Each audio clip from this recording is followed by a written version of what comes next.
Nancy Mace. Oh, wow. Pathetic. Oh, my goodness.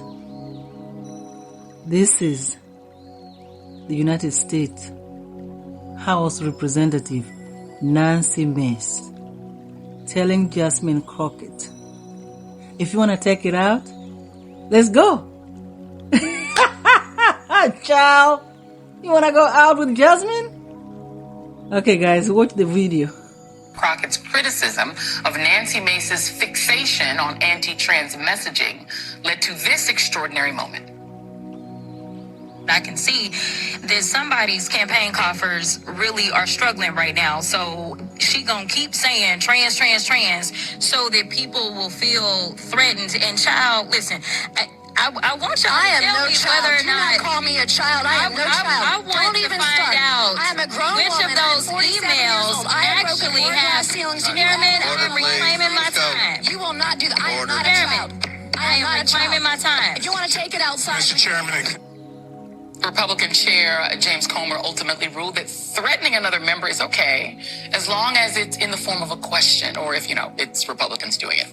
Also, if you needed any further confirmation that Nancy Mace lives a homogeneous lifestyle, Representative Crockett said child, not child.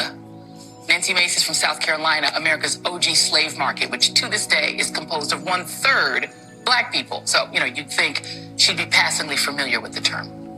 A point Congresswoman Crockett underscored by tweeting the lone word after the exchange. And Congresswoman Crockett joins me now. Congresswoman, there's a thing that the young folks call clout chasing. Oh, absolutely. Let me show you the pinned tweet on Nancy Mace's Twitter right now. Here's 2 tweets. One, I am no child. I'm going the FUCK off. So cussing, threatening you. What is happening here? Listen, I don't really know what to say of Donald Trump's party because it's not the Republican Party. And for anyone who considers themselves to be a Republican, then I ask you, if you are someone that believes in small government, if you are someone who believes in family values, if you are someone who believes in law and order, there is nothing about the people that still have an R in front of their name that lines up with that. It is time to find a new home. I know that it can be easy to just say, well, let me select the R. But if we're going to get back to real standards and if we're going to actually get back to conducting business in the House, then we need to get some serious people. And right now, people play on the fact that they can make money. I literally had my team look up her FEC documents because in my soul, I was like, you must be broke. She's not exactly broke, but I have 3 times as much money on hand. She needs some more money. So this was about money. And the idea that you would do it at the expense of children or the idea that you would do it at the expense of one of your colleagues is a problem. And the fact that you would go so far as to try to threaten violence and then hide behind the fact that they don't believe in law and order and then want to play with me because she knew that I was about to go in on her.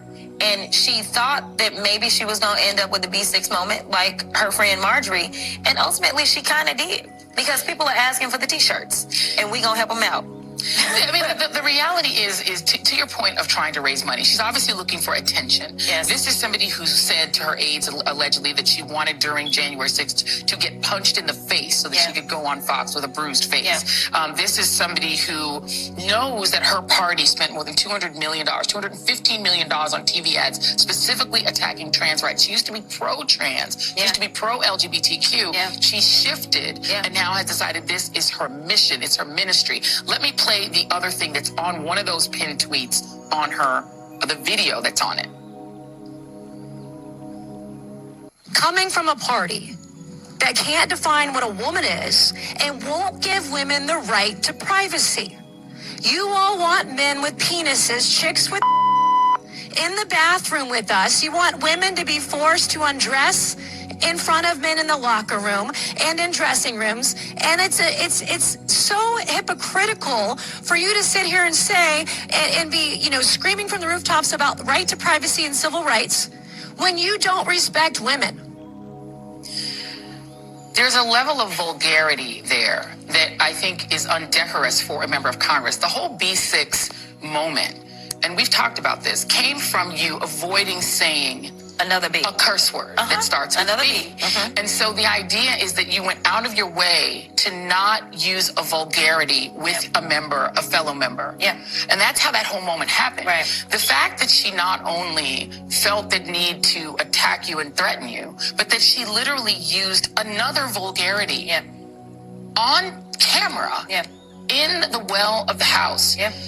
Do you believe she should be sanctioned? And what do you make of her ethics and her morals? Okay, so there are no ethics, there are no morals, but we know that that's throughout the MAGA kind of establishment, right? Look at the guy that's about to swear in. He is setting the standard, and we know that that is very low.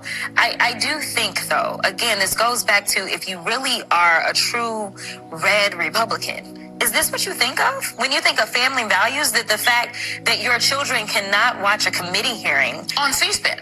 Correct, on C-SPAN, because you never know if somebody like this is going to just randomly, this was an organizational meeting. This was not a hearing about trans folk. I do want to be clear, but every single hearing, she is going to talk about trans people. She did it today when we had a telework hearing.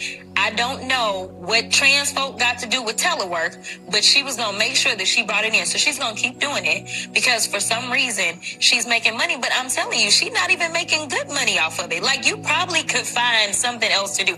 Maybe start serving your constituents. Maybe actually come up with legislation that will help them so that they know that they will be safer when the next storm comes through on the East Coast. Maybe figure out how to bring some jobs to your constituents in South Carolina. Maybe figure out how you can have worker protections for the people that are working in factories in South Carolina. I got a long list of stuff she could do. Yeah. That would actually be helpful to not only her coffers, but also her constituents. Yeah, she's introduced more than a half a dozen bills specifically about trans people. She's obsessed. And she didn't used to care about this issue at all. In fact, she was pro-LGBTQ. Look it up. Google is there to help. Congresswoman Jasmine Crockett, thank you, who's always creative and non-vulgar, which we appreciate. It's because she's a member of Delta Sigma Sorority Incorporated. Coming up. Happy belated Founders Day! Happy belated Founders Day!